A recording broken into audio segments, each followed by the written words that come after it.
I'm James Bright, and I'm a Superman fan. I really like Superman because of his power. I mean, Batman's cool and all, and it's interesting to have a guy who's got money and who uses that money, I guess, to fight crime. But Superman is a legitimate crime fighter. He's a legitimate superhero.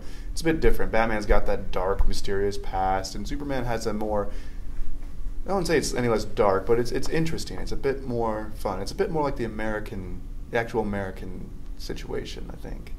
He's an alien, and I can relate to that, as can most Americans, I think.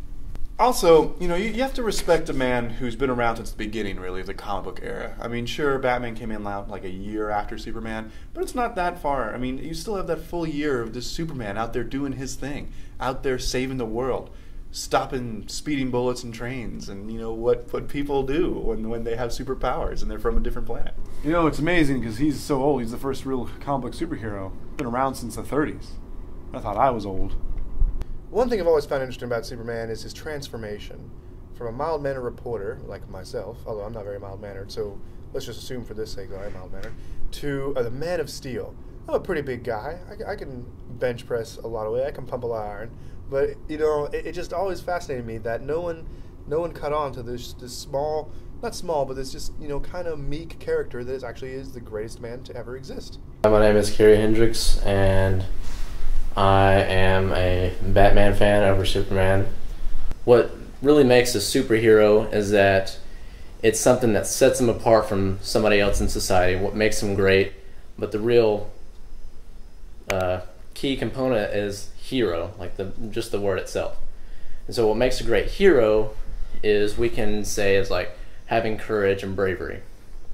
I mean, it's pretty fair to say that if you're not courageous or brave, then you can't really be a hero. And so it kind of comes down to, you have two individuals that rush into a burning building to save somebody. Now, who is more brave? The one that knows that, the building's on fire and could collapse at any minute, or the one who is not really harmed by fire, and to him it's just a small fire and he's just going in to save somebody?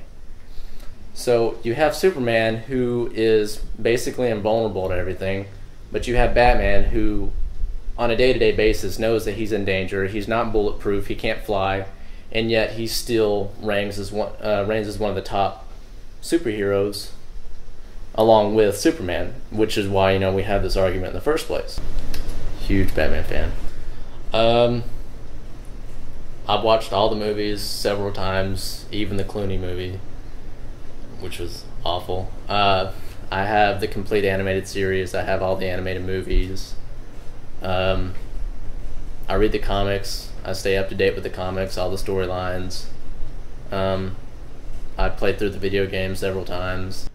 Honestly, my favorite storyline it's kind of a collection. Like, in Final Crisis, you actually see the demise of Batman, but in actuality, you actually see him go from being completely decimated to coming back from the grave, essentially. No matter what actually happens to Batman, he always has a contingency plan, always has a backup plan. So, I mean, Batman never actually dies, and so I think that's kind of cool that, there will always be a Batman.